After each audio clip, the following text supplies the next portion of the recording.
Bonjour tout le monde. Alors aujourd'hui on se retrouve pour une petite astuce embellissement. J'ai pour habitude de faire mes dots moi-même en utilisant les nouveaux. Donc il en existe différents. Vous en avez donc les Jewel Drops qui sont plutôt transparentes. Vous avez les Crystal Drops. Vous en avez aussi qui sont pailletés, les glitters. Il y a aussi des couleurs un peu plus mates, donc ce sont les vintage. Donc celles-ci, elles viennent de la boutique Les Kits de Corinne. Et donc moi j'ai pour habitude d'en faire d'avance, de les garder dans une petite boîte, ce qui fait que quand vous voulez faire une création, et ben, vos drops sont déjà prêts et vous n'êtes pas obligé d'attendre que ça sèche pour pouvoir manipuler votre création. Donc là il fallait que j'en refasse un petit peu, donc je me suis pris un petit peu d'avance. Alors j'ai laissé cet exemple parce que j'ai essayé de faire des drops un petit peu plus larges. On en retrouve dans le commerce, mais moi je voulais essayer de les faire moi-même. A priori, c'est pas très réussi, mais on va laisser sécher 24 heures et je verrai ce que ça donne demain. Donc les premières, ce sont les drops que je fais habituellement, hein, qui sont plutôt... Alors, je sais pas si vous allez pouvoir voir, mais en fait, elles sont bombées. Donc je vais vous montrer. Alors, ce qu'il vous faut comme matériel, eh ben, il vous faut des cristals, enfin des drops de chez Nouveau. Il vous faut une surface de travail pour les laisser poser, les laisser sécher et pouvoir les décoller facilement. Les surfaces de travail que moi j'utilise, ce sont des surfaces que j'ai achetées chez Carabel. Ce sont des palettes de peinture. En fait, ces surfaces-là, elles sont... Il y a un revêtement... comment dire, ça n'adhère pas, c'est-à-dire que vous pouvez mettre n'importe quelle matière et ça se nettoie très facilement. C'est pour ça que moi j'ai un tapis de découpe que j'ai acheté à Action, que je nettoie quand même pour qu'il soit à peu près propre, mais en tout cas quand je fais des créations, de la peinture, de l'aquarelle, j'utilise la grande feuille, donc c'est pareil, hein, c'est de chez Carabel. Donc c'est la grande feuille qui fait un petit peu plus de 30 cm pour pouvoir accueillir les pages 30-30. Et sur cette surface de travail, vous pouvez y mettre n'importe quelle matière. L'avantage, c'est que ça se nettoie super bien. Moi, il m'est déjà arrivé de faire tomber dessus de la colle chaude. Ça se nettoie hyper bien, de la peinture, de la pâte de structure, enfin ce que vous voulez. Voilà, donc l'avantage, eh ben, vous pouvez l'emporter. Donc si vous scrapez dans différentes pièces, bah, vous avez cette surface-là pour pas salir votre vêtement.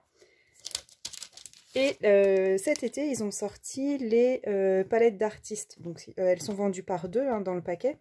Et donc, celles-ci, elles sont vraiment nomades. Vous pouvez les glisser dans n'importe quel sac de voyage pour les emporter. Et vous voyez, hein, il y a des exemples où on peut mettre n'importe quel revêtement dessus. Ça se nettoie facilement et c'est hyper pratique. Donc, moi, je les utilise pour faire mes drops. Alors, pour faire le drop, c'est pas très compliqué. Vous prenez votre couleur. Donc il y a toujours un petit peu d'air hein, dans le flacon. Donc pour pas me... Voilà, vous voyez, hop. Pour pas me louper, j'en fais tomber un petit peu sur mon mouchoir. Et je commence à faire mes petites gouttes. Alors ce qu'il faut, c'est déposer de la matière. Ne pas coller l'embout sur le tapis, vous déposez comme une goutte d'eau et hop, vous soulevez. Et le petit pic, en fait, il va retomber. Voilà, je l'ai fait volontairement assez gros, mais vous pouvez en faire des plus petits. Hein. Je vais en faire des plus petits.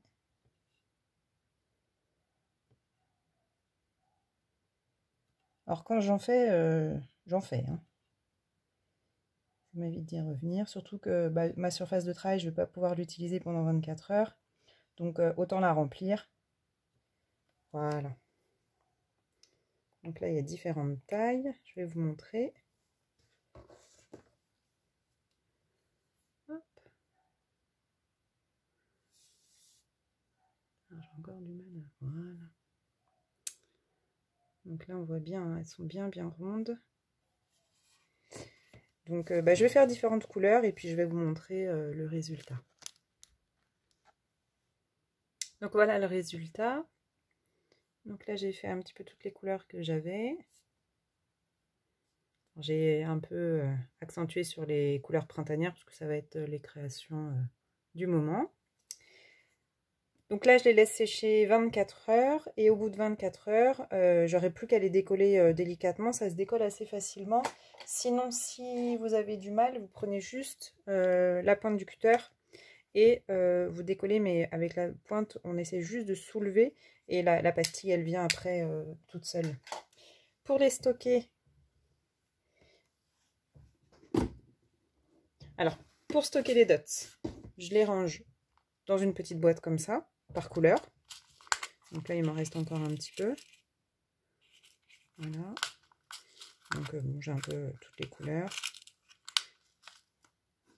Et pour stocker mes nouveaux, je les mets dans une boîte de chez Solus Scrap.